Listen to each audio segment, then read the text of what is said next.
कि मैले केही अध्ययन गरेर आएका कुराहरूलाई यहाँहरू समक्ष आज सेयर गर्ने मलाई अपर्च्युनिटी पनि दिनुभयो र लाग्छ यो हाम्रो बसाइबाट हामीले केही सिक्ने र केही सिकाउने हामी एकअर्कामा म पनि अझै सिक्नु बाँकी छ ती प्रक्रियाहरू चाहिँ अगाडि बढ्नेछन् भन्ने म आशा राख्दछु। आजको यस topic tracing migratory origin and ancient history of the Gurungs भनेर मैले मेरो पिएचडी थेसिससँग सम्बन्धित तर ठ्याक्कै टपिक मेरो डिजर्टेसनको टपिक यो होइन, त्यसैसँग सम्बन्धित रहेर मैले यो टपिक लिएर प्रेजेन्ट गर्न खोजिरहेको छु। यस प्रक्रियामा एक्चुअली मेरो रिसर्च प्रक्रियालाई चाहिँ वास्तवमा धेरैले सहयोग गर्नुभएको छ। म उहाँहरूलाई सुरुमा पहिला धन्यवाद दिन चाहन्छु भने म तुरुन्तै के पनि भन्न चाहन्छु भने मेरो यस प्रक्रियामा चाहिँ मेरो रिसर्च एसोसिएटको रूपमा मेरो श्रीमती अनिता गुरुङले चाहिँ धेरै ठुलो हात चाहिँ भूमिका निभाउनु भएको छ है। अब म यति भन्दै म तुरुन्तै अगाडि बढ्न चाहन्छु। आजको डिस्कसनमा मैले यी कुराहरू यी हेडिङ्समा चाहिँ मेरो पर्सनल ब्याकग्राउन्ड अलिकति बताइदिइसक्नुभयो रुखभाइले, तैपनि म केही कुरा भन्छु अनि माइग्रेटरी ओरिजिनको कन्सेप्टकै सन्दर्भमा केही कुराहरू बोल्न चाहन्छु। त्यसपछि मैले यो टपिकलाई किन चुज गर्नु पर्यो भन्ने बारे चाहिँ व्याख्यान गर्नेछु अनि केही मेथोडोलोजिकल कुराहरू पनि अगाडि ल्याउँछु, जसले गर्दा सायद मलाई लाग्छ हामी यहाँ हुनेहरू मध्येमा कोही मास्टर्स कोही पिएचडी पनि गर्दै छौँ होला। त्यसले गर्दाखेरि सायद केही क्लुजहरू मेरो वे अथवा स्टाइलबाट पनि सायद यहाँ मिल्न सक्छ। त्यसै गरी लास्ट दुईटा सेक्सनमा findings and conclusions discussion and conclusions चाहिँ यहाँहरूको समक्ष राख्नेछु। मेरो पर्सनल ब्याकग्राउन्डको कुरा गर्नुपर्दा यसै समयमा मैले मेरा युनिभर्सिटीहरूलाई पनि अलिकति ट्रिब्युट दिन चाहन्छु। म Rampur campus Tribhuvan University Institute of Agriculture and Animal साइन्सेसबाट 1989मा ब्याचलर अफ साइन्स इन एग्रिकल्चरमा गरेँ। त्यसपछि एमफिल 1995मा र रिसेन्टली जुन 2019मा मात्रै मैले ग्रेजुएट गरेँ पिएचडीबाट सिचुवान युनिभर्सिटीबाट पिएचडी। यति चाहिँ मेरो एकाडेमिक ब्याकग्राउन्ड भयो। यहाँहरूले देख्नुभएको होला मेरो धेरै ग्याप छन् यी एकाडेमिक खुड्किलाहरूको बिचमा। त्यति बेला यो विभिन्न हिसाबले काम गर्ने जिन्दगीलाई अगाडि बढाउने चाहिँ क्रियाकलापमा नै म व्यस्त रहेँ। अब अगाडि बढ्नु पर्दा मेरो अब मैले यो अलिकति कन्सेप्ट माइग्रेटरी ओरिजिन भन्ने कुरालाई चाहिँ म व्याख्या गर्न चाहन्छु। हामीलाई लाग्न सक्छ हामी चाहिँ ओरिजिन सायद हामी यहीँका हौँ अथवा यही ठाउँमा फुत्त उम्रेका हौँ भन्नेहरू पनि हामी हुन सक्छौँ। सायद त्यसले गर्दा हाम्रो कन्सेप्टलाई टु ए सर्टन डिग्री चाहिँ त्यसलाई सायद माझ्नुपर्ने पनि आवश्यकता हुनसक्छ। तर मलाई लाग्छ यहाँहरूलाई पनि थुप्रै यसबारे धेरै ज्ञान छ, तैपनि मैले के कुराहरू जे फेला पारेँ र जे मैले पढ्दै गएँ ती कुराहरूलाई यहाँहरू समक्ष राख्ने प्रयास गरिरहेको छु। एउटा भन्नुपर्छ ओरिजिनको बारेमा भन्नुपर्दा एउटा एस्टिमेट यहाँ सबैलाई सायद जानकारी भएकै कुरा होला कि अर्थको एज करिब 4.54 billion plus minus 0.5 billion years भयो भनिन्छ भने मैले मेरो अध्ययनको सिलसिलामा धेरै थुप्रै रिसोर्सेसहरूलाई चाहिँ मैले फलो गर्नुपर्ने कोट गर्नुपर्ने भएको थियो भने रिसेन्टली एउटा interesting book origins how the earth made us भन्ने किताब चाहिँ सायद बजारमा यहाँहरूले देखिसक्नु भएको होला। त्यसलाई रिफर गरेर मैले केही पोइन्टहरू यहाँ चाहिँ रिड आउट गर्न खोजिरहेको छु। यसलाई चाहिँ यो बुकको नाम छ लेखक हुनुहुन्छ लेविस डार्टनेल फ्रम युके। उहाँले बुकको सुरु गर्दा नै उहाँ भन्नुहुन्छ वी आर अल एप्स, हामी एप्सहरू नै हौँ र the human branch of the evolutionary tree called hominin is part of the wider group of primates होइन। अनि our closest living relatives are chimpanzees होइन। Genetics suggest that our divergence from the chimps was a long drawn out process beginning as early as 13 million years ago with interbreeding counting until perhaps 7 million years ago. यसरी एप्सकै origin पनि हामीले त्यो समयबाट हेर्न सक्छौं है। अनि अर्को पोइन्ट उहाँले ल्याउनुहुन्छ कि we are all children of Africa, है, but we didn't remain in our cradle, है। अर्को important point, around 250,000 years ago, हैन, hominin branches appeared out of Africa, अनि तिनीहरूमध्ये दुईटा important त्यति बेलाको भनौं न जो डाई आउट भइसके, नियान्डरथल र डेनिसोभन्स। नियान्डरथलहरू युरोपियन साइडमा थिए भने डेनिसोभन्स एसियामा थिए, है।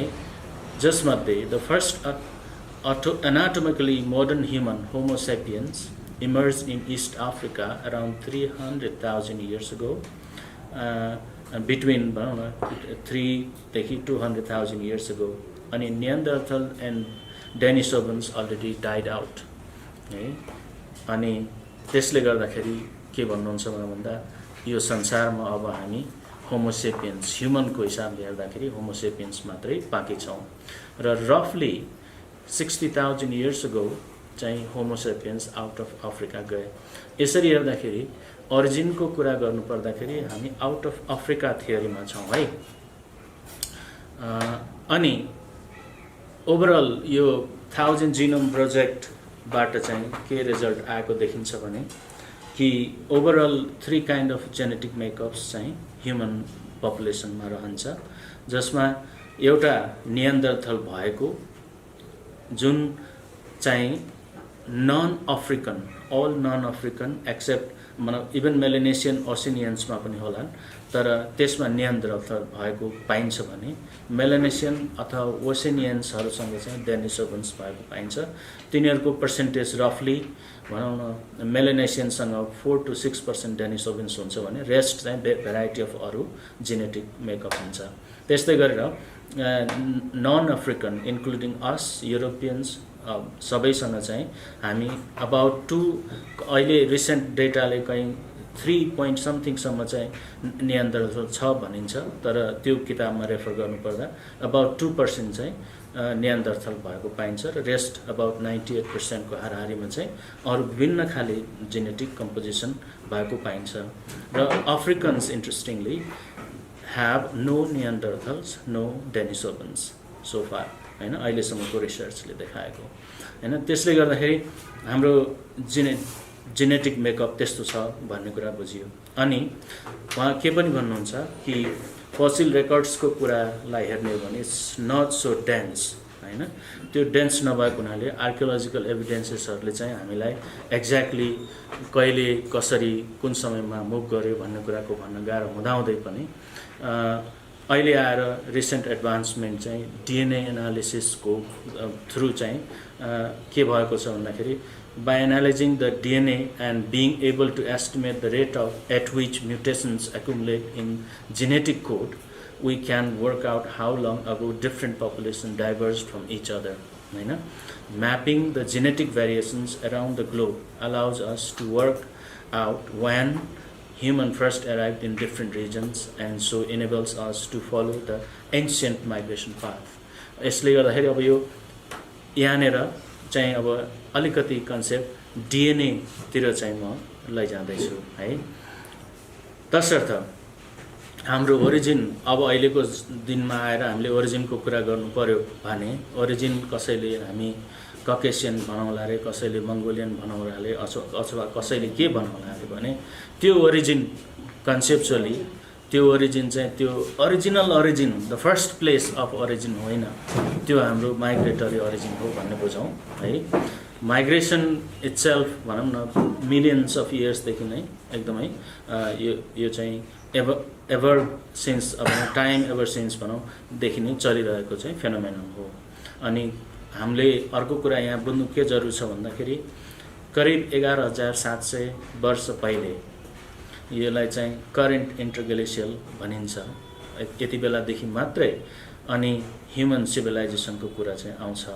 अनि त्यसैले हेर्दाखेरि माइग्रेटरी ओरिजिन र हिस्ट्री सबै कुरालाई अब गाँसेर बुझ्नु पर्दा के भने हाम्रो अर्थमा पहिलोचोटि एनिमल्स चाहिँ 541 मिलियन इयर्स अगो इमर्ज भए एकातिर त्यति लामो चाहिँ टाइम फ्रेम छ भने अर्कोतिर हाम्रो ह्युमन लाइफको चाहिँ हेर्ने हो भने हामीसँग अराउन्ड 100 इयर्स लामो एज हाम्रो लाइफ स्पान हुन्छ। त्यो हिसाबले हेर्दाखेरि भनौँ न अहिले बुझ्नुपर्ने कुरा हामीले चाहिँ इतिहासको सिभिलाइजेसनको कुरा गर्छौँ भने मात्रै यति 11,700-800 वर्षको दौरानको जति बेलादेखि हामी कृषिमा जान थाल्यौँ, जति बेलादेखि हामी ढुङ्गे युगबाट चाहिँ पशुपालनमा जान थाल्यौँ त्यति बेलादेखि मात्रै सुरु हुन्छ। त्यसले गर्दाखेरि माइग्रेटरी ओरिजिनको बारेमा चाहिँ मैले जे कुरा गर्दैछु आज त्यो माइग्रेटरी ओरिजिनसँग रिलेटेड हुनेछ है त।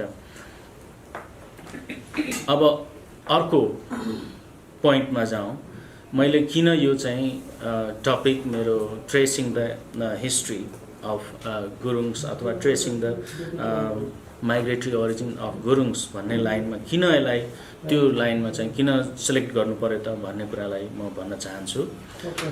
यो यहाँहरू सबैलाई थाहा भएको डेटा हो कि नेपालको पपुलेसनलाई यसरी हेर्न सकिन्छ ब्रडली कि 2011 को सेन्ससको अनुसार 26.5 मिलियन जति पपुलेसन मध्ये अबाउट 58% चाहिँ कास्ट ग्रुप पपुलेसन छौँ भने हामी करिब 36% चाहिँ एथनिक ग्रुप पपुलेसन छन् र यो 36% जुन एथनिक ग्रुप पपुलेसन छ त्यसलाई पनि गभर्नमेन्टले 2001 मा रेकग्नाइज गरे अनुसार हामी आदिवासी जनजाति अथवा इन्डिजिनस नेसनलिटिज भन्ने गर्छौँ र त्यही मध्येमा हामी करिब 2% मात्रै गुरुङ छौँ। यो 2% गुरुङबाट चाहिँ हिस्ट्री फोकस गरेर अगाडि बढाउने मैले प्रयास गरेको छु। किन मैले यो गरेँ भन्ने कुरालाई मैले अलिकति एक्सप्लेन गर्न चाहन्छु। अबाउट 45 इयर्स अगो मैले भर्खर एक दुई कुराहरू जब जान्ने बुझ्ने हुन थालेको थिएँ त्यति बेला म पनि एउटा सोल्जरको छोरा, गोर्खा सोल्जरको छोरा भएको हुनाले त्यति बेला लाग्थ्यो किन त्यो म गुल्मीमा हुँदाखेरि, गुल्मीबाट आएको मान्छे, गुल्मीमा हुँदाखेरि र त्यसपछि हामी कुञ्जलापुर भन्ने ठाउँ छ रूपन्देही जिल्लामा, त्यहाँ झर्दाखेरि लाग्थ्यो किन गुरुङ र मगरहरू मात्रै लाहुरे भएको छन् त हैन। मेरा अङ्कलहरू, मेरा दाइहरू जो गोर्खा हुनुहुन्छ कति अझै पनि, उहाँहरूले भन्नुहुन्थ्यो कि हाम्रो इतिहास त एकदम बहादुरीको इतिहास छ, हामी ठाउँ ठाउँमा लड्यौँ, विश्वयुद्धमा जित्यौँ आदि इत्यादि कथाहरू भन्नुहुन्थ्यो। त्यसले गर्दाखेरि हाम्रो नामैमा पनि कसरी बिस्तारै मेरो नाम अहिले टेकबहादुर गुरुङ भए जस्तै मेरो बाबाको नाम भीमबहादुर गुरुङ, मेरो बाजेको नाम पहल सिंह गुरुङ भनेर यसरी यो सिंह बहादुरहरू चाहिँ भन्ने उपनाम चाहिँ कसरी जोडिन आयो भन्ने कथाहरू सुनाउनुहुन्थ्यो। त्यो कथाले चाहिँ यो के भइरहेछ भन्ने कुराहरूको बारेमा अलिकति हुन्थ्यो। अनि त्यसपछि करिब 40 वर्ष अगाडिको कुरा अलि बुझ्ने भएँ, 5-7 क्लास कतिमा पढ्दै थिएँ त्यति बेला।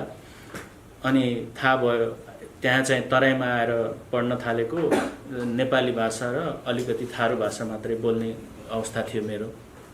अनि सुन्नमा आयो कि गुरुङहरूको त आफ्नै भाषा हुन्छ अरे, आफ्नै रिचुअल्स हुन्छ अरे, आफ्नै विभिन्न परम्परा प्रथाहरू हुन्छ अरे भन्ने थाहा भयो। त्यसपछि मात्रै मलाई एउटा सानो क्युरियोसिटी हामी र अरू भनेका अरू भन्ने सेन्सको विकास चाहिँ भएको थियो सर्टेन डिग्रीमा हैन। पछि आएर यो कुराले चाहिँ बिस्तारै मलाई चाहिँ घर गर्दै गयो। मेरो लेटर स्टेजमा आएर हेर्दाखेरि चाहिँ मैले के देख्न थालेँ भन्दाखेरि मैले त आफ्नै समाजको बारेमा, आफ्नै मान्छेको बारेमा, आफ्नै बारेमा चाहिँ मैले जान्दो रहेनछु भनेपछि मैले केही अध्ययन गर्नुपर्छ होला अथवा बुझ्नुपर्छ होला। त्यसरी हेर्दाखेरि म आफैलाई I found myself outsider within inside, मैले चाहिँ त्यसरी चाहिँ पाएँ। गर्दाखेरि म आफैलाई अध्ययन गर्नुपर्ने, बुझ्नुपर्ने मान्छेको रूपमा मैले आफूलाई पाएँ। अनि यदि यस्तो डिफ्रेन्सेस छ भने यो किन छ, अनि यदि यसरी हामीहरूको बिचमा तराईमा आएको र त्यहाँको अवस्थामा चाहिँ हेर्दै जाँदाखेरि हामीहरूको बिचमा कसरी यो उपल्लो जात र तल्लो जात भन्ने चाहिँ गुरुङहरूमा हुन आयो भन्ने कुराहरू जस्ता कुराहरूले मलाई चाहिँ घचघचाउन थाल्यो। अनि त्यसपछि किन यो उपल्लो जात र तल्लो जात भन्नेको आधारमा गुरुङहरूको बिचमा कन्फ्लिक्ट भइरहेछ भन्नेले चाहिँ सधैँ पिन्च गरिराख्यो। अनि त्यस भएको हुनाले चाहिँ यो प्रब्लम के हो, यसलाई कसरी चाहिँ ह्यान्डल गर्न सकिन्छ होला, यसको बारेमा हाम्रो आफ्नै तथ्यगत कुराहरू के हुन सक्छन् भन्ने कुराहरू चाहिँ बुझ्न मन लाग्यो। किनभने साँच्चै आजको दिनमा पनि भन्नुपर्दा एजुकेसनले गर्दा टु ए सर्टन डिग्री यो upper caste lower caste category within Gurung चाहिँ अब अलमोस्ट अब हराउँदै गइरहेछ, तर पनि स्टिल एक्जिस्ट। यसलाई हामीले लेट्स फेस इट हैन। त्यसले गर्दाखेरि त्यो हटाउनुलाई चाहिँ केही चाहिँ कन्ट्रिब्युसन हुनसक्छ कि भनेर मैले चाहिँ त्यसरी पनि सोच्न पुगेँ।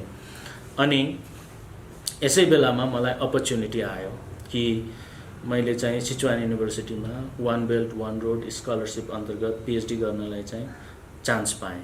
र त्यो चान्स पाउँदाखेरि मैले इस्युलाई गहन तरिकाले हेर्ने, मैले योभन्दा अगाडि जति अध्ययन गरिरहेको थिएँ ती कुराहरूलाई गहन तरिकाले हेर्दाखेरि के पाइयो भन्दाखेरि विक्रम सम्वत 1549 अथवा इस्वी सम्वत 1492 जुन टाइम इन्ट्रेस्टिङ टाइम छ कि एकातिर गुरुङहरूमा जिनियोलोजीको चाहिँ प्रादुर्भाव हुन्छ, एउटा वंशावली लेखिन्छ भोजराज शर्माबाट। कास्कीको जगाती खाँड भन्ने राजाले चाहिँ लगाउँछन् कि ल भोजराज गुरुज्यू अब अलिकति गुरुङहरूलाई कसरी लाइनमा ल्याउन सकिन्छ, त्यसले गर्दाखेरि उनीहरूको वंशावली लेखौँ भन्ने कुरा भएको तथ्यहरू पाइन्छ भने अर्कोतिर इन्ट्रेस्टिङली यही इयरमा कोलम्बसले अमेरिकामा चाहिँ इन्भेट गरेको अथवा पहिलोचोटि चाहिँ यही इयरमा 1492 मा रहेछ। यस्तो यो कोइन्सिडेन्स हो, तर यस्तो भएको रहेछ। अनि हामीहरूको बिचमा यो इस्युको हिसाबले the notion of Hindu caste based social structure हैन अल्सो इम्प्लाइड, अब इम्प्लिकेसनको कुरा कि origin of this Gurungs was toward south in reference to current Nepal हैन। अनि यो कुरा चाहिँ कन्ट्राडिक्ट गर्छ कि गुरुङहरूको ट्रेडिसन, गुरुङहरूको भनौँ न एथनिक ग्रुप अथवा यिनीहरूको भाषिक ग्रुप र उनीहरूको फिजिकल स्ट्रक्चर एट्सेट्रा जे भन्नुहुन्छ ती सबैले हेर्दाखेरि गुरुङहरू चाहिँ मिल्दैन, उनीहरूसँग मिल्दैन भन्ने कुरा देखिन्छ। यो इस्युलाई तसर्थ जुन कन्फ्लिक्ट एज एन इभिल थियो त्यसका कारण these issues have perpetuated till present time and needed a logical scientific solution to eliminate the evil. Basically जुन inherent conflict within the society छ त्यसलाई चाहिँ एलिमिनेट गर्नुपर्छ भन्ने हिसाबले मैले पिएचडीमा यसलाई अपर्च्युनिटीको रूपमा चाहिँ लिएँ है। यो भयो ब्याकग्राउन्ड। अब म अर्को पाटोमा जान्छु, अलिकति मेथोडोलोजिकल। अब एउटा सानो समाज, एउटा सानो कम्युनिटी, नेपालकै पपुलेसनको कन्टेक्स्टमा हेर्दाखेरि जस्ट अबाउट 2% पपुलेसन, अनि एउटा विशाल युनिभर्सिटीको एकाडेमिक कन्टेक्स्टमा कसरी चाहिँ यसलाई एकाडेमिकली हेर्ने र यसलाई प्रुभ गर्ने भन्ने कुरा चाहिँ च्यालेन्जिङ भयो हैन। त्यसले गर्दाखेरि मैले अलिकति मेथोडोलोजिकल कुरामा पनि निकै डिबेटहरू गर्नुभयो। फर्स्ट भन्दाखेरि how the research problem was formulated भनेर यहाँ सेयर गर्न चाहेँ। लजिकली कि हिस्टोरिकल इस्यु अब यहाँ के देखिन आयो भन्दा कि गुरुङहरूको माइग्रेटरी ओरिजिन चाहिँ मिथिसाइज भएको छ अथवा चाहिँ इम्प्लिकेसन चाहिँ साउथबाट आएको भन्ने छ र notion of Hindu caste structure छ भन्ने कुराहरू सबै त्यहाँ आयो। त्यति बेलाको कन्टेक्स्ट, अहिलेकोलाई नभनौँ, त्यति बेलाको कन्टेक्स्टमा भन्नुपर्दा अथवा 527 इयर्स अगाडिको कन्टेक्स्टमा हेर्नुपर्दा त्यति बेलाको रुलिङ क्लास अथवा त्यति बेलाको किङले चाहिँ सोसाइटीलाई एउटा कुनै फ्रेममा राखेर अगाडि बढाउने कारणले गर्दाखेरि हिस्ट्री नै एक किसिमले मिथिसाइज भएको थियो। र until recently from historical perspective Gurung are only orally written हैन। बिफोर हामीले अझै पनि रेकर्ड हेर्ने भने चाहिँ 1951 मा राणा शासनको अन्त्य हुनुभन्दा अगाडि गुरुङहरू पढेका मान्छे भन्ने चाहिँ साह्रै बिरलै थिए, सायदै थियो होला भनेपछि। तर गुरुङहरूले आफ्नो कल्चर, ट्रेडिसन, एभ्रिथिङ चाहिँ ओरल्ली रिटेन गरेर बसिरहेका थिए। त्यसले गर्दाखेरि उनीहरूसँग यदि हिस्ट्रीको कुरा गर्ने हो भने अब ओरल ट्रेडिसन मात्रै सम्भव छ, जसलाई मिथोलोजी भनेर पनि अलिकति भनिने गरिन्छ हैन। त्यसले गर्दाखेरि अब यो दुईटा इस्युमा राखेर चाहिँ रिसर्च फर्मुलेसन चाहिँ गर्ने भयो। अनि त्यसलाई अलिकति के देखिन आयो भन्दाखेरि यसरी हेर्दाखेरि अब एकातिर ओरल ट्रेडिसन चाहिँ मेरो इतिहासको विद्यार्थीको हिसाबले चाहिँ इम्पोर्टेन्ट पार्ट भएर आउने देखियो भने, अर्को कुरा चाहिँ माइग्रेटरी ओरिजिन जसरी मैले गरेँ अघि एक्सप्लेन गरेँ, माइग्रेसनको पाटोलाई हेऱ्यो भने यो दुईटा इस्युलाई एड्रेस गर्यो भने चाहिँ मेरो चाहिँ रिसर्च प्रब्लम चाहिँ हुन्छ भनेर मैले निर्क्युल गरेँ। र यो निर्क्युल गर्नु निकै टफ रह्यो भन्नुपर्छ मैले यहाँहरूको अगाडि। तसर्थ यस प्रकार मैले यसरी हाइपोथेसाइज गरेँ कि Gurung should have migrated from northerly areas, अघि साउदर्न लिङ्क भएको हुनाले, in reference to present-day Nepal, and the oral tradition or mythology should be able to connect to their history through logical and scientific evidences. Here, त्यही मिथोलोजी र oral ट्रेडिसनको मात्रैले पुग्दैन, त्यसलाई science, त्यसलाई logic, त्यसलाई अरू रिसर्च थ्रु चाहिँ कनेक्ट गर्नुपर्छ भनेर हाइपोथेसाइज गरेँ।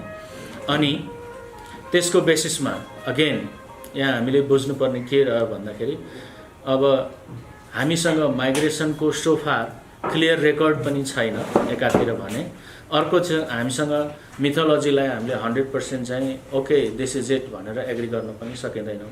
त्यसैले गर्दाखेरि यो एकदमै च्यालेन्जिङ भएर आयो। तर नेपालमा भएका विभिन्न खाले स्टडिज र हामीले to a certain degree field study गऱ्यौँ, त्यसबाट एउटा चाहिँ हाइपोथेटिकल माइग्रेटरी रुट चाहिँ हामीले हेर्न सक्यौँ कि based on the prediction of various researchers in Nepal and field work, possible path of migration चाहिँ यसरी डिपिक्ट गर्न सकिने देखियो।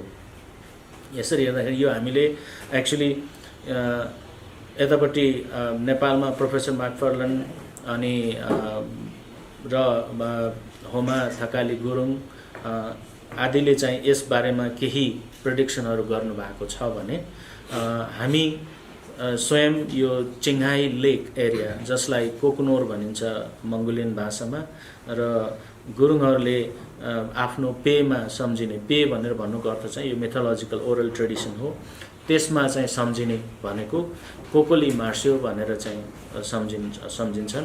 कोकोली मार्स्यो सायद यो एकदमै लामो समयमा चाहिँ सम्झेको कोकोनरको सानो एकदमै डिस्टर्टेड वर्ड हुनसक्छ भन्ने कुरा चाहिँ हामीलाई लाग्यो र हामी यो चिङ्हाई लेक अथवा कोकोली मार्स्यो अथवा कोकोनोरमा चाहिँ गयौँ। यो कोकोनोरमा एक्चुली इन्ट्रेस्टिङली हामी यो एरियामा फिल्ड वर्क गरिरहँदा यहाँका मान्छेहरूले के भन्नु भन्दाखेरि एन्सियन्ट टाइमदेखि नै यो एउटा हिस्टोरिकल ट्रेड रुट हो भनेर भन्नुभयो। अनि यो ट्रेड रुट परह्याप्स किन भयो भन्दाखेरि यसको फिजिकल जुन जियोग्राफिक कारणले पनि यो रुट हुन सक्ने एरिया देखियो। त्यसले गर्दाखेरि यो एरियामा चाहिँ जानु र यो एरिया चाहिँ हुन सक्ने सम्भावना रहन्छ। त्यसले गर्दाखेरि यसलाई हाइपोथेसाइज गर्न मिल्ला भनेर हाइपोथेसाइज पनि गरियो। अनि ओभरअल त्यसरी हेर्दाखेरि अनि मेथोडोलोजिकल फ्रेमवर्क यस्तो निक्लन आयो कि हामीसँग माइग्रेसन र मेथोडोलोजीको चाहिँ पाटा छ, जसमा हामीसँग एट ह्यान्ड टुलको हिसाबले हेर्ने भने रिभ्यू अफ लिट्रेचर, मेरो एकदम सर्ट टाइमको हिसाबले हेर्दा चाहिँ रिभ्यू अफ लिट्रेचर एउटा मेजर पार्ट हुन्छ, जसलाई मैले एउटा सब्जेक्टको रिभ्यूले मात्रै गरेर पुग्दैन, मल्टिडिसिप्लिनरी रिभ्यू गर्नुपर्छ प्लस फिल्ड रिसर्च गर्नुपर्छ भनेर दुईटा त यो हामीले भनौँ न हामी सोसियल साइन्समा काम गर्नेहरूको लागि एकदमै प्रचलित टुल अथवा मेथोडोलोजीको पाटाहरू हुन्। र थियोरिटिकल ब्याकग्राउन्ड चाहिँ अब माइग्रेसनको लागि चाहिँ मैले जेम्स स्कटको push factors and choices of migration भन्ने थिम त्यहाँबाट ताने भने मिथोलोजीलाई चाहिँ ब्रानिस्लाव मेलिनोस्कीले अबाउट 100 इयर्स अगो नै यो किताब 1947मा पब्लिस भइसकेको मिथ चाहिँ मिथ जस्ट होइन, यो चाहिँ मिथ भनेको एउटा कलेक्सन अफ पास्ट हो जसलाई चाहिँ पिपलहरूले लिभ थ्रु गरेर आएका थिए भन्ने लिएको थियो। त्यो दुईटा चाहिँ थियोरिटिकल बेस लिएँ। तर यो सबैबाट कलेक्सन गरेर इन्फर्मेसन राखिसकेपछि पनि कनेक्सनको र डाइरेक्ट ट्रेसिङ गर्न सक्ने सम्भावना चाहिँ कम भएर आयो। त्यसले गर्दा थर्ड टुल चाहिँ डिएनए एनालिसिस चाहिँ गर्न पुग्यो। यसरी हेर्दाखेरि अब यो कम्प्लिटली यो हिस्टोरिकल रिसर्चको लागि चाहिँ थर्ड डाइमेन्सन चाहिँ यो completely new way of dealing issue भएर आयो है। अब यसमा मैले यहाँ सायद हामी कति साइन्स ब्याकग्राउन्डको पनि छौँ होला र हामी कति चाहिँ साइन्स ब्याकग्राउन्डका छैनौँ होला। त्यसले गर्दा थोरै भए पनि मैले डिएनएको बारेमा केही कुरा चाहिँ बताउन चाहन्छु।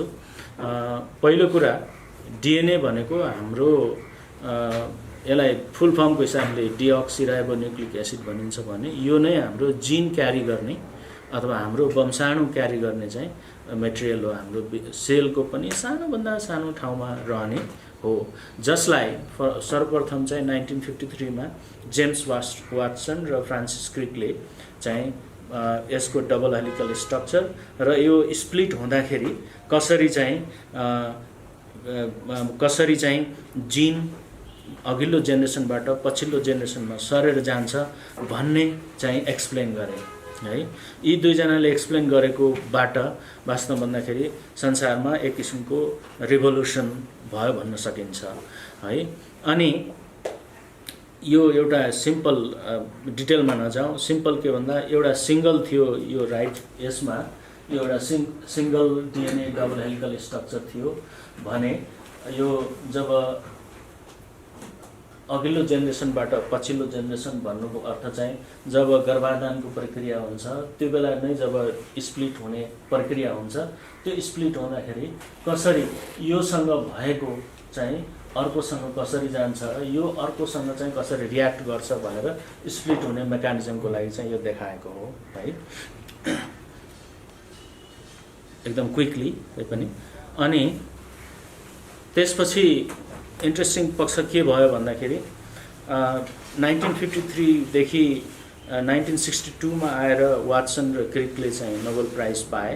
उनीहरूले यसैमा रिसर्चलाई कन्टिन्यू गर्दै गए। तर त्यो कन्टिन्यू गर्दै जाँदाखेरि पनि 1980s सम्म आउने बेलासम्म यो डिएनएलाई चाहिँ रियली के कुरामा चाहिँ राम्रोसँग एप्लाई गर्न सकिन्छ भन्ने बारे उनीहरूले राम्रो निर्कुल दिन नसकेको अवस्था रह्यो। अनि अर्ली 1980s मा गएर एउटा चाहिँ डिएनए प्रोफाइलिङ गरेर त्यसबाट चाहिँ यो भनौँ न क्रिमिनल एक्ट्स आदिलाई चाहिँ फोरेन्सिक पर्पजको लागि चाहिँ युज गर्ने चाहिँ एउटा टुलको रूपमा चाहिँ पहिलोचोटि डेभलप भयो। अल्दो जेम्स वाटसन र क्रिक्सले चाहिँ के भन्थे भन्दाखेरि यसलाई चाहिँ हेल्थ साइन्ससँग रिलेटेड गर्न र धेरै साइन्टिस्टहरूले हेल्थ साइन्ससँग रिलेट गर्नलाई चाहिँ चाहन्थे। तर यसरी चाहिँ फोरेन्सिक एक्टको लागि चाहिँ यो फर्स्ट टाइम चाहिँ 1984 मा यो डिएनए प्रोफाइलिङ भइसकेपछि 1986 मा यसरी रेप केसहरूको चाहिँ आइडेन्टिफिकेसन गर्ने, मर्डर केसहरूको आइडेन्टिफिकेसन गर्ने काम भयो भने त्यसै गरी त्यति बेलासम्म एउटा यो 1000 ह्युमन जिनोम प्रोजेक्ट भन्ने यहाँहरूले सुन्नुभएको छ होला। त्यो 1000 ह्युमन जिनोम प्रोजेक्टको बारेमा कन्सेप्चुअली कसरी गर्यो भने कसरी काम गर्यो भने चाहिँ हामीले संसारमा हेल्थ अथवा अन्य कुराहरूलाई चाहिँ डिएनएको थ्रु एक्सप्लेन गर्न सकिन्छ भन्ने इस्टाब्लिस गर्नको लागि चाहिँ काम हुँदै थियो। र त्यो अराउन्ड 1985 तिर आउँदाखेरि मात्रै त्यो चाहिँ अलिकति एक्सप्लेन भयो।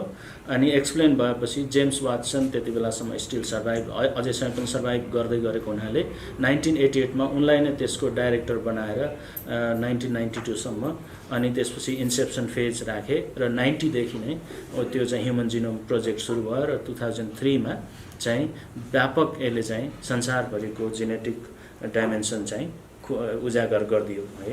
त्यसपछि मात्रै यो टेक्नोलोजी चाहिँ अलि म्याच्योर भएर आयो।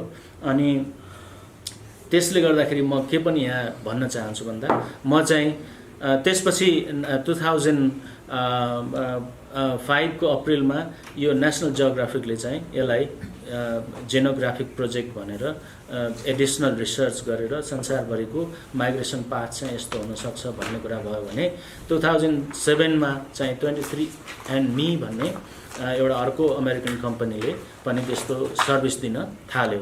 यसले लामो समयसम्मको रिसर्चबाट अब जेनेटिकली थुप्रै कुराहरू एक्सप्लेन गर्न सकिन्छ है भन्नेको इस्टाब्लिस भयो। अनि अब यहाँ त्यो अर्लियर रिजल्टको आधारमा जस्तो भान ड्रेम यहाँहरूले सुनिसक्नुभयो है। भान ड्रेमको बारेमा त यहाँहरूलाई थाहा छ। उहाँले चाहिँ अलिकति यो जेनेटिक अथवा डिएनए एनालिसिसको आधारमा कसरी माइग्रेसन इस्टर्न पार्ट अफ ब्रह्मपुत्रको जुन बेन्ड छ त्योबाट हुँदै बर्मा एरियाबाट कसरी के अरे आसाम अथवा नेपाल अथवा इन्डियातिर आएको हुनसक्छ भन्ने कुराको बारेमा भान ड्रेमले चाहिँ एक्सप्लेन गरे हैन। तर अझै पनि भन्नुपर्दाखेरि हिस्ट्रीमा नै डिएनएलाई यसरी एप्लाई गर्न सकिन्छ भन्ने लाइनमा चाहिँ यो टेक्नोलोजीको फुल डेभलपमेन्ट भइसकेको अवस्था देखिएन। म एकदमै लकी भएँ कि यसरी टेक्नोलोजी चाहिँ अलि अगाडि नै भइसकेको भए मभन्दा अघिल्ला जेनेरेसनका धेरै अग्रज व्यक्तित्वहरूले चाहिँ यो गरिसक्नुहुन्थ्यो होला है।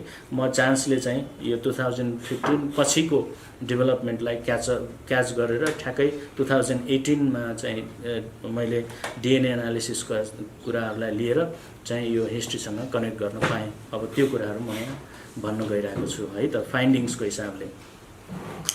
अब फाइन्डिङ्सलाई चाहिँ 3 किसिमले मैले एक्सप्लेन गर्न चाहन्छु। First, facts that emerge from the review of studies done from Nepal side and China side है। अनि त्यसपछि facts obtained through DNA ancestry analysis अनि superimposing the facts and analysis यसरी चाहिँ हेर्न चाहन्छु। रिभ्युइङ नेपाल साइड है के देखियो भन्दाखेरि नेपालको पब्लिस्ड अफिसियल हिस्ट्री भनौँ जसलाई चाहिँ हामीले इन जेनरल हिस्ट्रीको रूपमा मानिरहेछौँ त्यो डकुमेन्टहरूलाई चाहिँ हेर्दाखेरि के पायो भन्दाखेरि यी हाम्रो यो सबैलाई लगभग थाहा भएको कुरा हो। हामीसँग किराँतदेखि लिएर शाहसम्मको चाहिँ डाइनेस्टिजहरू क्लियर छ र हामी चाहिँ रिपब्लिक नेपालमा अहिले फेडरल रिपब्लिक नेपालमा छौँ है। अघिल्लो अनि अर्को एक कुरा यहाँ के भन्न चाहन्छु भने किराँतको बारेमा बेला बेलामा कन्फ्युजन डिबेटहरू हुने गर्छन्। तर इन्ट्रेस्टिङली डकुमेन्टले हाम्रो पब्लिस्ड हिस्टोरिकल डकुमेन्टले के देखाउँछ भन्दा लिच्छवीहरूको इन्स्क्रिप्सन लिच्छवीहरूको बारेमा लेखिएका कुराहरू थ्रु किराँत चाहिँ थियो है भन्ने कुराको कन्फर्म गर्दो रहेछ हैन। तर त्यति बेला किराँतको समयमा पनि नेवार भन्ने शब्दहरू भएको छ भन्ने कुरा देखिन्छ भने लिच्छवी कालमा आएर चाहिँ लिच्छवीहरूले किराँतहरूलाई सन्ठ भनेको देखिन्छ हैन। यसरी हेर्दाखेरि अनि मल्लकालमा आएर शेषान्त भनेको कुराहरू देखिन्छ भने गुरुङहरू मल्लकालकै समयमा 1492 एडी को ताकामा चाहिँ पहिलोचोटि गुरुङ भन्ने शब्द चाहिँ जिनियोलोजी थ्रु चाहिँ दिएको देखिन्छ। त्योभन्दा अगाडि चाहिँ गुरुङहरूले आफूलाई गुरुङ भन्दैन थिए, तमु भन्ने चलन रहेछ हैन। त्यसपछि यो कुरा 3टा डेट चाहिँ मैले यहाँ हाइलाइट गर्न खोजेको 1492 मा चाहिँ जिनियोलोजी अनि त्यसपछि 1854 मा चाहिँ मुलुकी ऐन अनि 1855 मा थर गोत्र प्रवरावली। यहाँहरूले सायद यो 3टै किताबहरूको बारेमा यहाँहरूलाई क्लियर थाहा छ होला। के भन्दाखेरि यो मुलुकी ऐन र थर गोत्र प्रवरावलीले 1492 मा निक्लेको जिनियोलोजीलाई प्रमोट गर्नलाई हेल्प गरेको देखिन्छ है। यसको सिरिजहरू बारेमा मैले अहिले डिस्कस गर्न चाहेन है। यो चाहिँ हिस्टोरिकल एकदम जिस्टमा रिभ्यू गरेको कुरालाई यहाँ प्रेजेन्ट गरेँ। त्यसपछि गुरुङहरूकै हिस्ट्रीको बारेमा गुरुङहरूले नै लेख्नु भएको रहेछ जसमा यहाँ चाहिँ प्रोफेसर डाक्टर जगमान गुरुङ, प्रोफेसर ओम गुरुङ, डाक्टर हर्क गुरुङ, होमा थकाली गुरुङ, प्रोफेसर गणेशमान गुरुङ आदिले चाहिँ गुरुङहरूको हिस्ट्रीको बारेमा केही कुरा लेख्नु भएको छ जस्तो। तर त्यो लेखाइमा अझै पनि इतिहास यही नै हो भनेर उहाँहरूले पनि इन्डिकेट गर्नुभएको छ कि यो टुङ्गो लागिसकेको छैन है।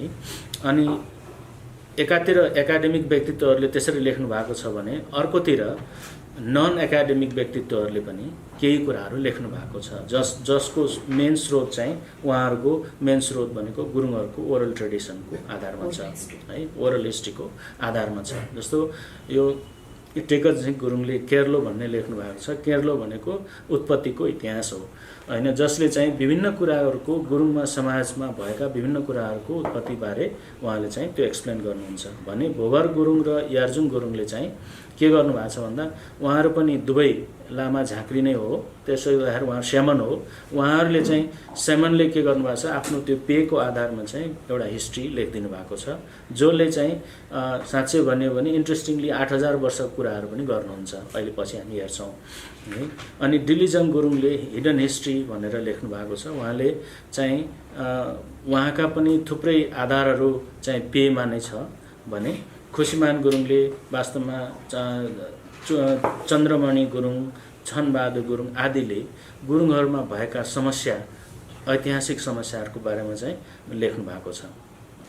अब अलिकति क्विकली इन्टरनेसनल स्कलर्सहरूको चाहिँ हामीले हेर्नुपर्छ, जसमा चाहिँ बर्नार्ड पिनेले गुरुङको बारेमा सबभन्दा पहिला एकदम विस्तृत एथ्नोग्राफिक स्टडी गरिदिनु भयो र उहाँको एउटा मोस्ट इम्पोर्टेन्ट पोइन्ट हिस्टोरिकली हेर्नु पर्दाखेरि चाहिँ उहाँले गुरुङहरू र युनानमा पाइने नखी पिपलहरू, नासीहरूले गर्ने मरेपछिको जुन स्वर्ग तार्ने जुन प्रक्रिया हो त्यो प्रक्रिया चाहिँ मिल्दो छ है भन्नुभयो। तर त्यसलाई प्रुभ गरेर देखाउनलाई उहाँ लामो बाँच्न सक्नु भएन, त्यसले गर्दाखेरि उहाँले त्यो प्रुभ गरेर देखाउनु भएको थिएन।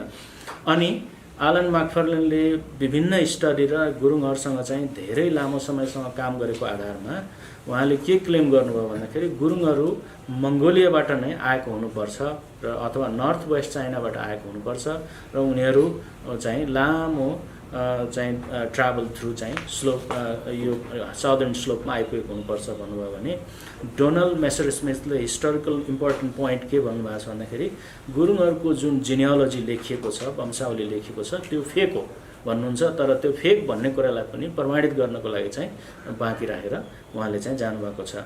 अनि साइमन स्ट्रिकल्यान्डले इन्ट्रेस्टिङली के गरिदिनु भयो भन्दाखेरि एउटा आर्डुअस जब गरिदिनु भयो कि गुरुङहरूको पेलाई अडियो टेप रेकर्डिङ गरेर त्यसलाई ट्रान्सक्राइब गरेर त्यसलाई फेरि इङ्ग्लिसमा ट्रान्सलेट गरेर त्यसको सिनप्सिस प्रोभाइड गरेर एकदम ठुलो अबदेखि पेयको बारेमा चाहिँ कसैले गुरुङहरूको पेयको बारेमा अरू अध्ययन गर्न चाहनुहुन्छ भने 2टा भोल्युममा ठुल्ठुला किताब निकालिदिनु भएको छ, जसबाट गुरुङहरूको हिस्ट्री, ओरल हिस्ट्रीको बारेमा चाहिँ अध्ययन गर्न सकिन्छ भने स्टान मम्फर्डले इन्ट्रेस्टिङली के गरिदिनु भयो भन्दाखेरि उहाँले गुरुङहरूमा पाइने स्यामनिस्टिक प्र्याक्टिस र साइबेरियामा पाइने स्यामनिस्टिक प्र्याक्टिस चाहिँ रिमार्केबली सेम हो भनेर साइबेरियाको स्यामनिस्टिक प्र्याक्टिस कम्तीमा पनि 2000 भन्दा बढी पुरानो हो भनेपछि यताको प्र्याक्टिस र त्यो प्र्याक्टिस चाहिँ कम्पेरेबल छ र त्यति नै बढी पुरानो हुन्छ भनेपछि गुरुङहरूको इतिहासलाई यदि हेर्ने हो भने 2000 वर्ष पुरानो भन्न मिल्ला भन्ने लाइनको इन्डिकेसन गर्नुभयो भने टड ड्राक्सडेलले सबैको एउटा रिभ्यू गरेर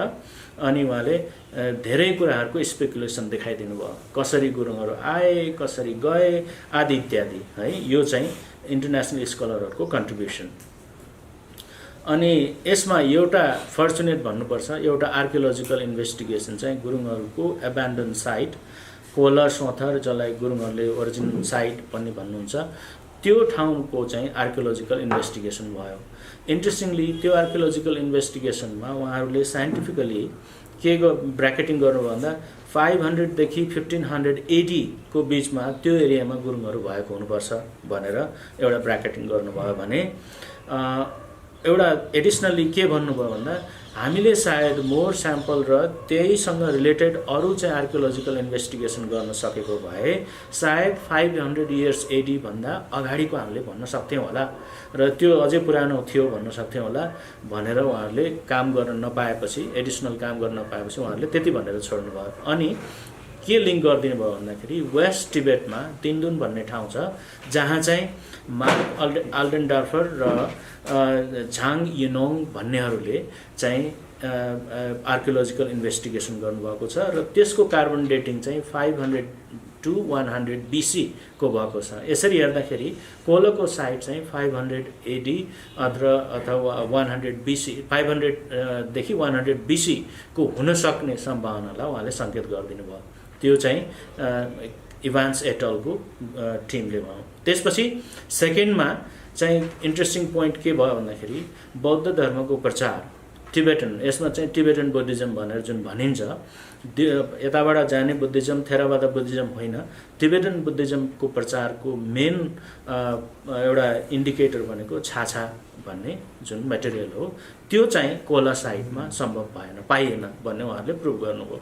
त्यसले गर्दाखेरि के पनि एउटा एटलिस्ट स्योर के भयो भन्दाखेरि कि गुरुङहरू कोलासाइटमा टिबेटन बुद्धिज्मको चाहिँ एक्सपान्सन हुनुभन्दा अगाडि नै कोलासाइटमा थिए भन्ने कुराको प्रमाणित चाहिँ गरिदिनु भयो। अब यी सबै प्रमाण त भए, तर इन्टरनेसनल र गुरुङ स्कलरहरूले फाइनली के भन्दाखेरि सबैले नर्थ चाहिँ हो है भन्ने कुरा जस्तो इन्डिकेट गरे, तर त्यो चाहिँ प्रुभ गर्न बाँकी रह्यो भने, पेदालुतालाई चाहिँ साइन्टिफिकली लिङ्क गर्न बाँकी रह्यो भने, गुरुङ पिपुलले चाहिँ हाम्रो हिस्ट्री चाहिँ रेक्टिफाई गर्नुपर्छ भन्ने चाहिँ आवाज उठ्यो, तर रेक्टिफाई गर्न बाँकी रह्यो है। यो चाहिँ समरी नेपाल रिभ्यूको। तर all suggestions, predictions, speculations as well as migratory origin of Gurung people remain to be proven है। अनि if proven it is expected, अब यसरी चाहिँ एकाडेमिकली हेर्दाखेरि if proven then it was expected that the evils in Gurung community would be eliminated. Means basically the conflict because of the division and discrimination. Right? Ani, while reviewing, let's move on to the China side quickly. China side को review गर्दाखेरि important कुरा चाहिँ के पायो भन्दाखेरि Tibetan E-corridor as a migratory path of Tibeto-Burman people.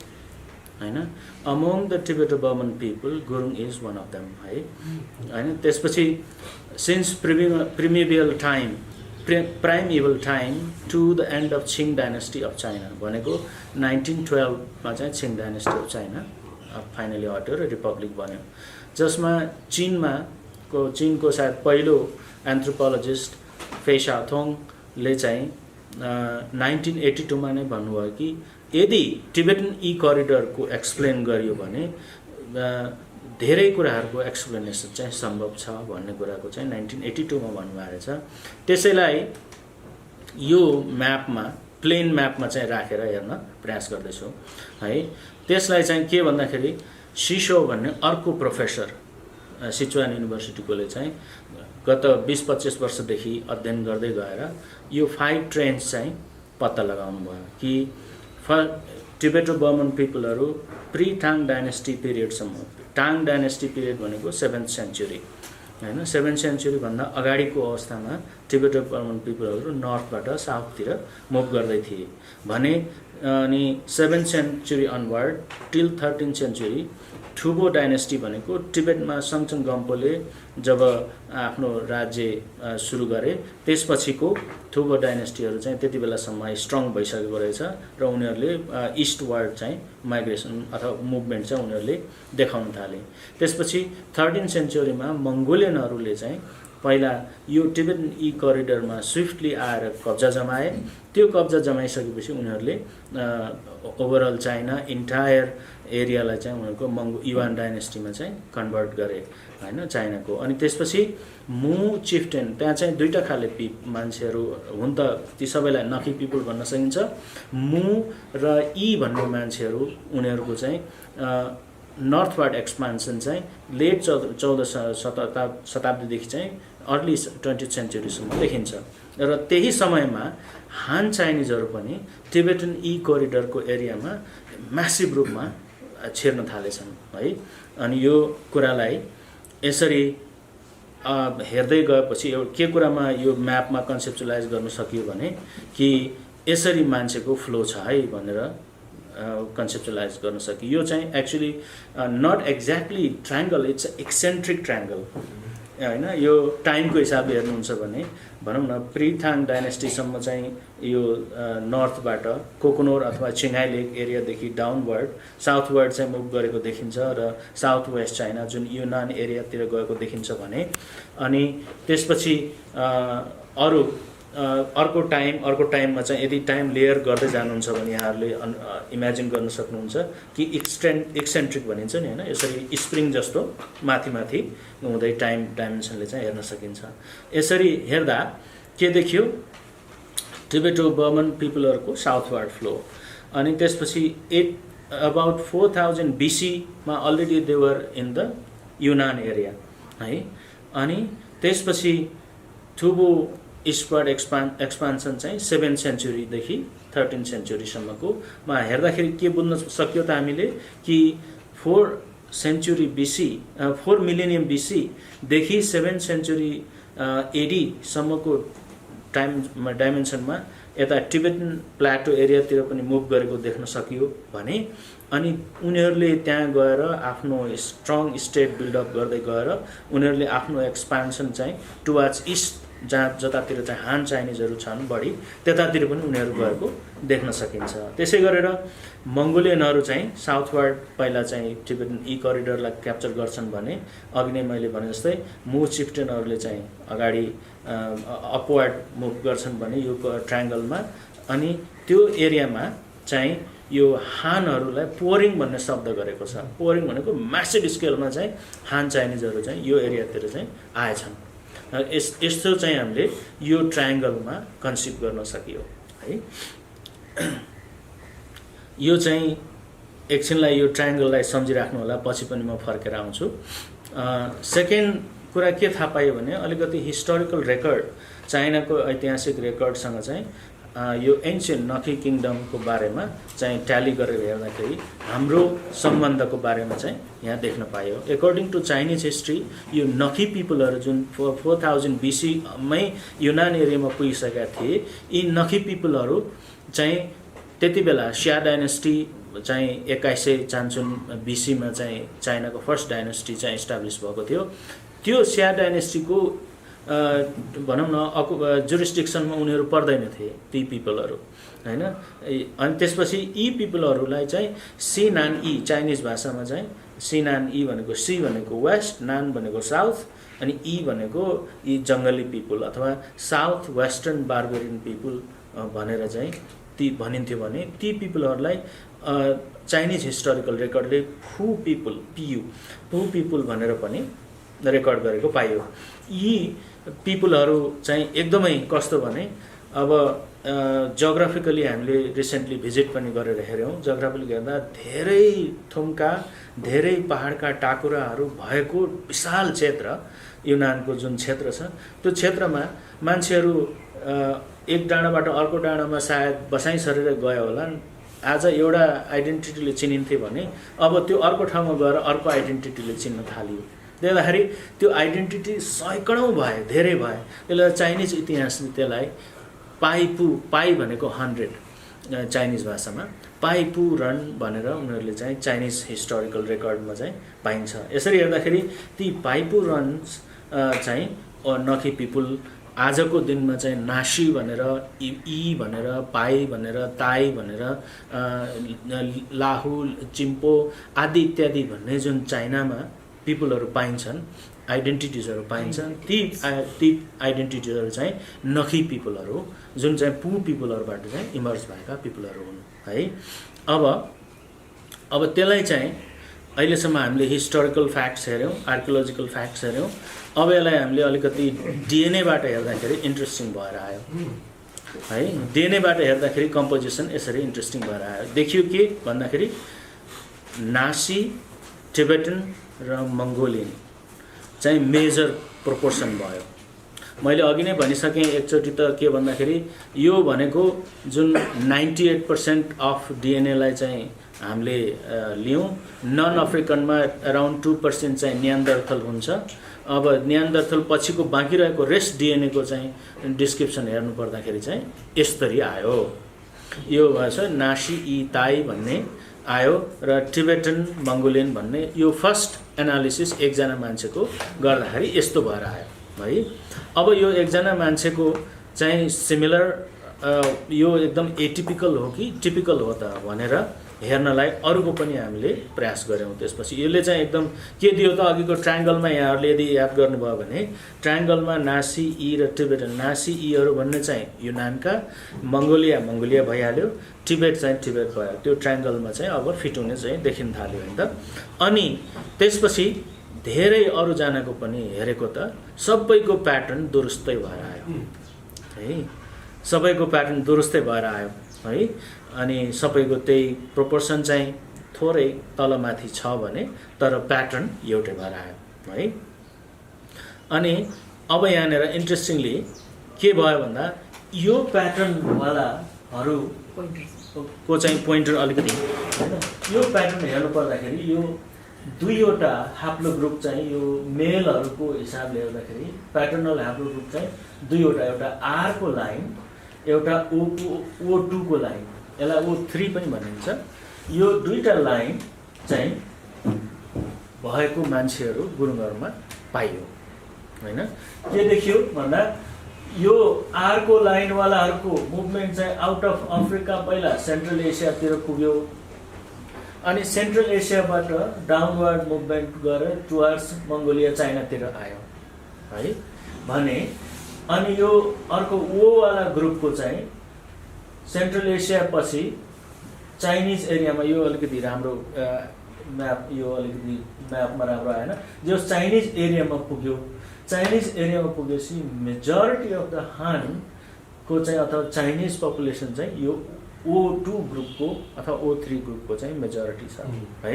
यसरी interesting के भयो भन्दाखेरि मोस्ट कमनली चाहिँ पाउने अब यो साउथ साइबेरियन अल्ताई रिजनहरूसँगै भएका मान्छेहरू नै आर ह्याप्लो ग्रुप चाहिँ अर्को प्रिडोमिनेन्टली पाउने चाहिँ ठाउँ इन्डिया हो भन्न त है। तर इन्ट्रेस्टिङली यो चाहिँ जुन ग्रुप छ यो ग्रुपको चाहिँ अल्ताई रिजनमा मेजोरिटी भएको पाइयो, मोर देन 30%।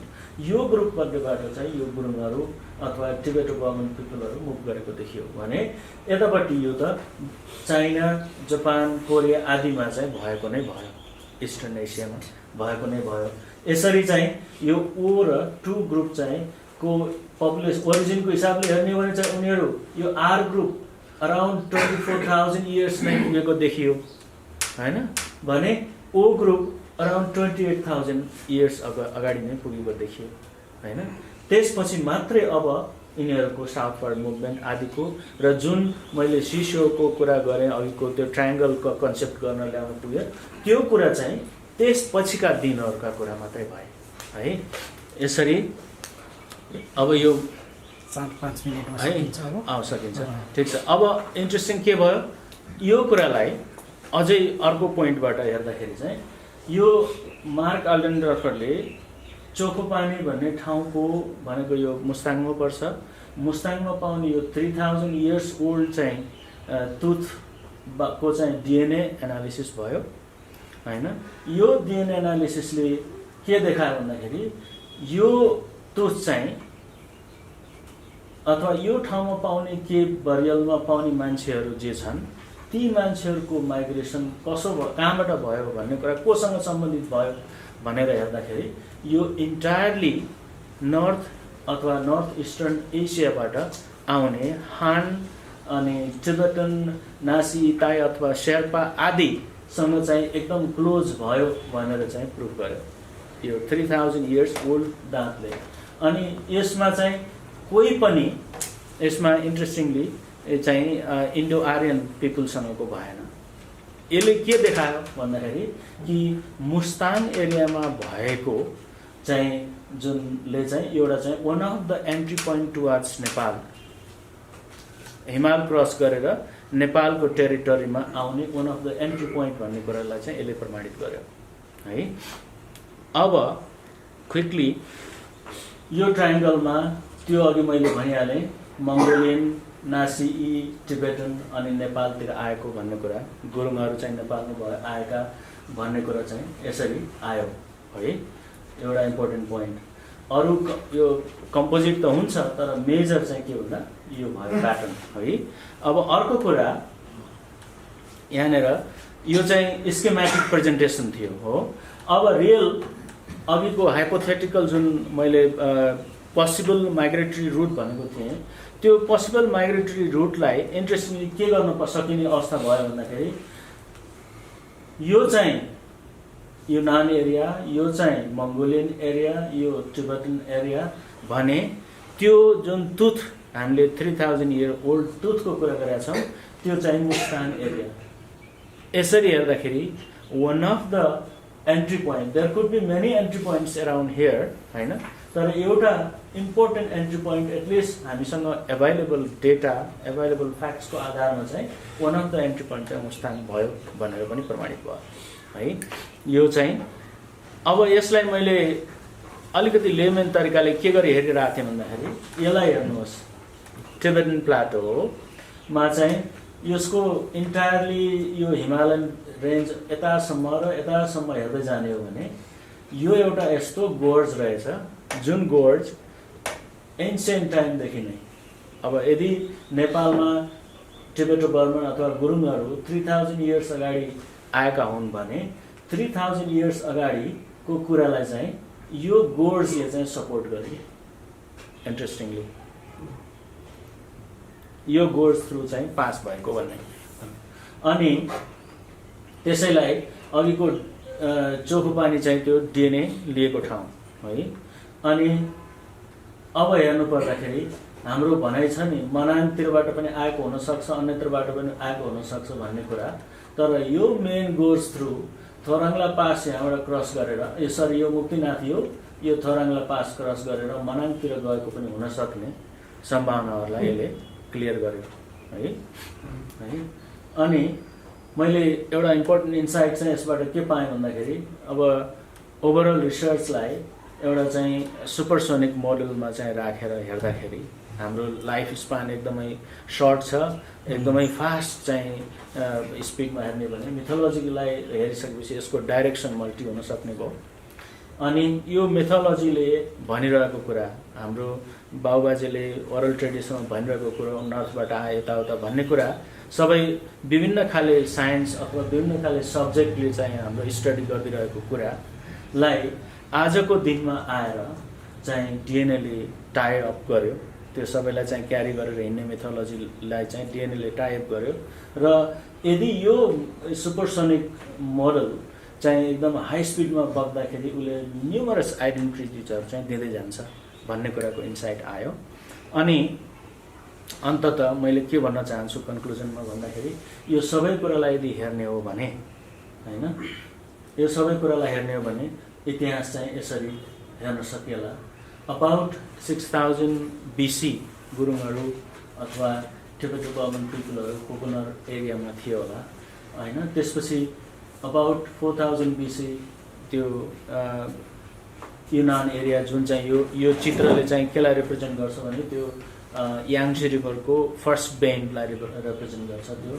अनि त्यसपछि टिबेटको याम्बु लाखाङ गुरुङ मगर तामाङ आदि सबैलाई इम्पोर्टेन्ट ठाउँको रूपमा चाहिँ याम्बु लाखाङ पर्छ, त्यो एरियामा चाहिँ हामी भिजिट गऱ्यौँ। त्यो एरिया चाहिँ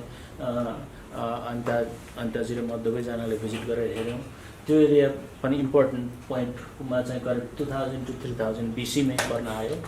अनि त्यसपछि यी तीनटा चाहिँ चाइनिज एरियामा भएका माइग्रेटरी ओरिजिन्स भने मैले यहाँ यसरी भन्न चाहेँ।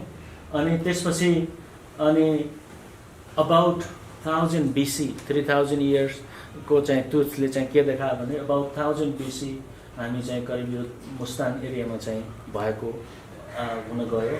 र त्यसपछि about 500 to 100 BC as compare to the तिनतुन इन वेस्ट टिबेटसँग कम्पेयर गर्दाखेरि करिब करिब 2500 वर्षदेखि नै हामी कोला भन्ने ठाउँतिर छौँ भनेपछि यसरी गुरुङहरूको एउटा ऐतिहासिक बाटो चाहिँ ट्रेस हुन्छ भन्ने कुरा चाहिँ देख्न सकियो। र यसबाट यसलाई प्रिहिस्ट्री भनौँ अथवा हिस्ट्री भनौँ 8000 इयर्ससम्म चाहिँ हामी जान सक्यो अब एभाइलेबल डाटा रिसर्चको आधारमा। अनि त्यसपछि कोकोनोरलाई चाहिँ हामीले कोकोली मर्स्यो भनेर चाहिँ गुरुङहरूको ओरल ट्रेडिसनमा चाहिँ ओरल हिस्ट्रीमा पाइन्छ। त्यो चाहिँ अब यो डिएनएले नै देखाइदियो कि हाम्रो कोकोनोर चाहिँ कोकोली मर्स्यो हुनुपर्छ है। अनि त्यस्तै अब कोला आर्कियोलोजिकल फाइन्ड को कुराले चाहिँ हामीलाई पुरानै हो भन्ने पनि देखायो भने 1492 मा भएको जिनियोलोजी जसको इन्टेन्टको कुरा गर्दाखेरि जसको इभिल इन्टेन्ट थियो त्यो इन्टेन्ट चाहिँ डिभिजन र डिस्क्रिमिनेसन थियो, त्यो इन्टेन्ट चाहिँ अब चाहिँ फल्सिफाई भयो। त्यो इन्टेन्ट चाहिँ हामी एक्सेप्ट गर्नु जरुरी छैन। अनि Gurung as one of the Tibeto Burman people for many Tibeto Burman people the same applies I think अब फर्दर रिसर्चको अपर्च्युनिटी त्यहाँ देखिन्छ। यसरी हेर्दाखेरि मेरो रिसर्चको टाइटल थियो, थिसिसको title understanding the ethnic history of Nepal, case study of the Gurungs भनेर मैले स्टार्ट गरेँ र फोकस चाहिँ गुरुङको केस स्टडीमा गरेँ भने अब आएर हामीले चाहिँ मेनी अपर्च्युनिटिजहरू चाहिँ ओपन भएको देख्न सकिन्छ। यसरी मेरो रिसर्चले